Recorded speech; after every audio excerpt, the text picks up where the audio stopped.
Last year, democratically elected leader of Bolivia, Evo Morales, was ousted in a coup and replaced with far-right neo-fascist Jeanine Áñez. After the coup, the Western countries cheered as yet another nation has been liberated and had come under the domain of America's twisted definition of freedom and democracy. As usual, it appears that a country full of non-white people were trying to self-determine their own destinies and decide what to do with their own labor power and resources, and we, the Western colonial bloc, didn't like that. "We'll coup whoever we want," proclaimed Musk on Twitter, as the wealthy and powerful of the United States and their attack dogs at the CIA have been overthrowing sovereign governments for so long that they now feel entitled to another nation's resources. Needless to say, Tesla's stock is now in decline, as the precious lithium mines that the Western imperialists were licking their lips to get their hands on are now beyond their reach. It would appear that the solidarity and collective will of the independent Bolivian trade union movement organizing outside the context of the bourgeois state has effectively dashed hopes the imperialists desire to take advantage of yet another foreign country's labor and resources. As in a recent election just a few days ago, Evo Morales' party, the Movement for Socialism, has been voted back into power just 10 months after the coup d'etat and declaration of the opposition that the polling results the year prior were illegitimate. That's right, the Socialist Party has reassumed power not even a year later due to the unrelenting pressure from the Bolivian people below, and mind you, this was in the face of an aggressive police force that was given the clear to use live ammunition on crowds of protesters. This is great news for us, because if the independent workers' movement in Bolivia plays their cards right, and is able to withstand the reactionary onslaught from within, as well as the coming economic and military stranglehold imposed upon it by the United States, as well as forming a united anti-imperialist front with other progressive countries in the region such as Cuba, Venezuela, and Nicaragua, we would not only see the birth of a new socialist country, but the emergence of workers' movements in other nations in the region as well, and Latin America would be a step closer to unshackling itself from the grip of the Western colonial bloc. This is a good thing for us, comrades. This is absolutely a win, and we should be celebrating this, because good news for lefties in the era of blackist reaction is sparse. So what can we learn from the situation in Bolivia? What can we take away from current events as they have transpired, and what are some of the fundamental pitfalls that must be avoided in our movement if we seek to achieve our own emancipation? For one, we must understand that Evo Morales is not the movement. He's just a man with good intentions who's deeply loved by the indigenous Bolivians because he is committed to his principles and fighting for the rights of the powerless. And the reason why MAS has been voted back into power is because of the degree to which solidarity, organization, and class consciousness have emerged. Bolivia has a booming trade union movement organized outside of the context of the Bolivian bourgeois state. And this is an important detail that we need to keep in mind. The Bolivian experiment is an example of what effective praxis looks like, as well as what is possible when people realize how much power that they actually have, and they don't just fall in line and do what the establishment elites want them to do, and stay complicit in the system that is oppressing them simply by voting for the lesser of two evils. The reason why a socialist party is possible in Bolivia and not in the United States is because the American left has been so browbeaten and psychologically shackled by the Democratic Party, which is very much a deeply controlled and entrenched sect of the United States government. The truth is that the only way we are going to bring about real change is if we reject the Democrats and focus on building not only our own political parties, but our own unions, workers' orgs, mutual aid networks, and people's militias.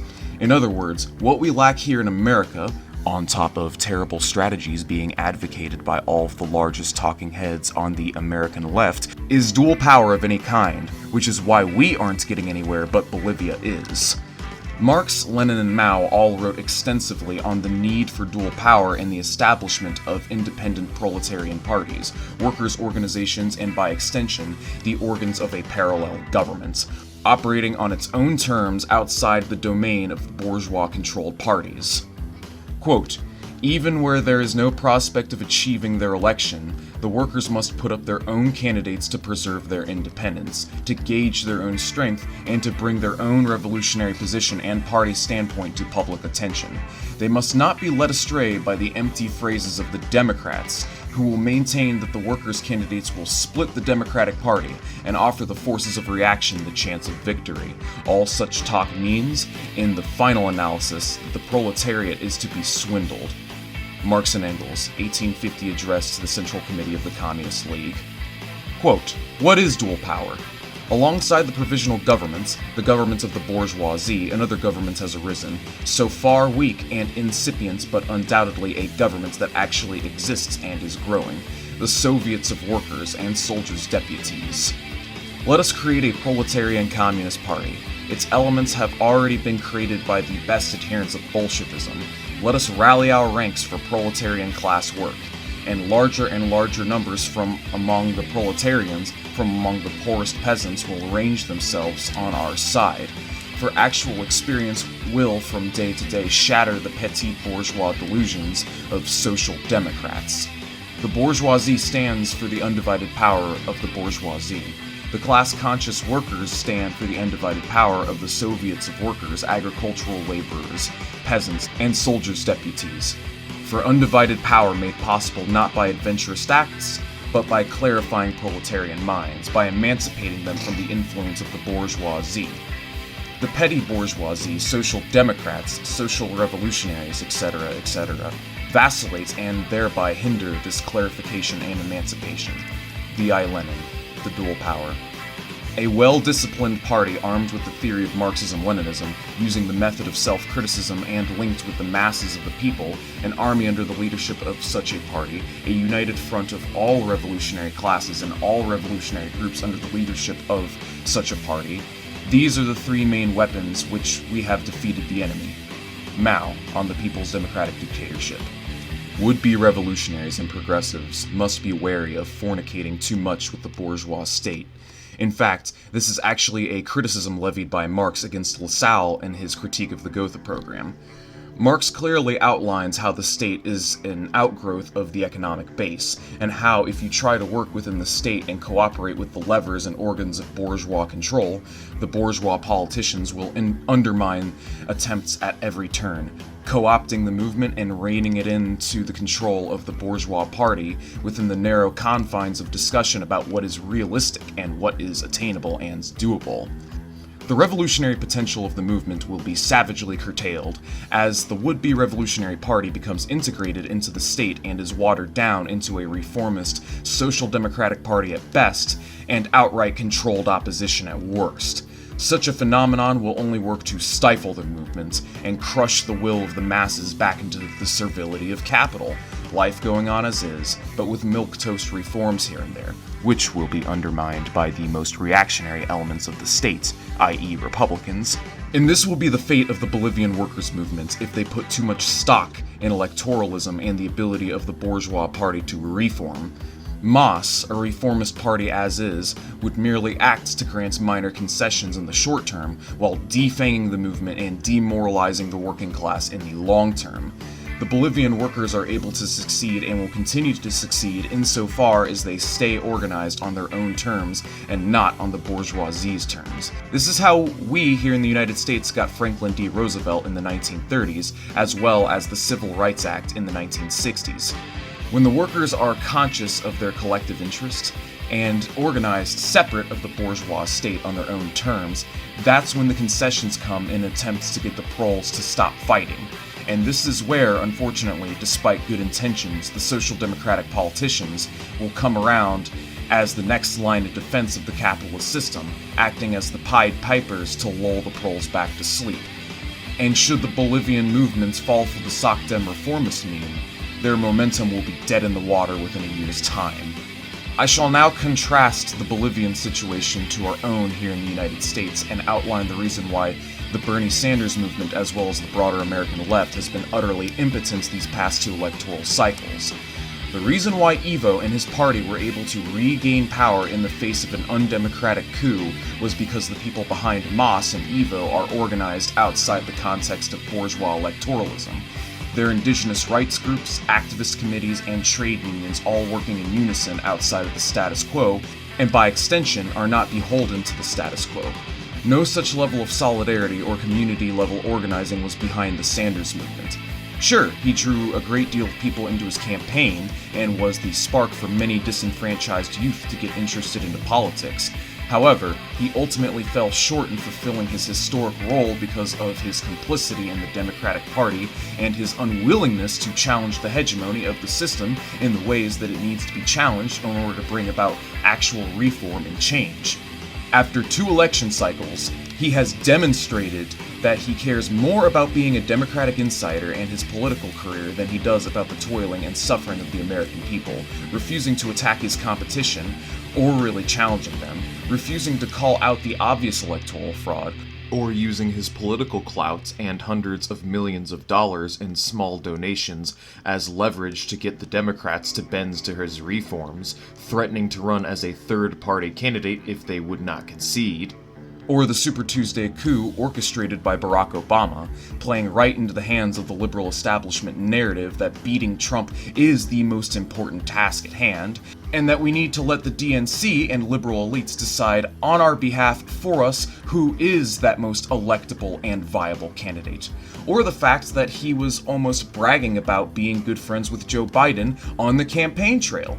The examples of Bernie's capitulation are numerous, and it's a shame that he isn't being torn a new one by his constituency for his treachery, because the way we feel about him should matter 100 times more than the way the Democrats feel about him.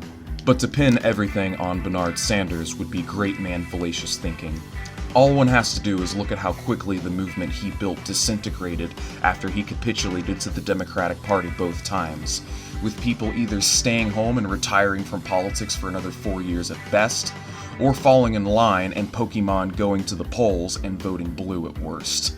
And the reason that this happened was because there is no solidarity, there is no established dual power, there is no vision, there are no organs of workers' control at the forefront challenging and posing a threat to the system. Instead, what we got are a bunch of alienated young liberals drawn into the Sanders campaign because of the presidential election cycle spectacle, and the ones that remain have effectively been integrated into the activist industrial complex, being reined in, co-opted, and having their revolutionary fervor stifled.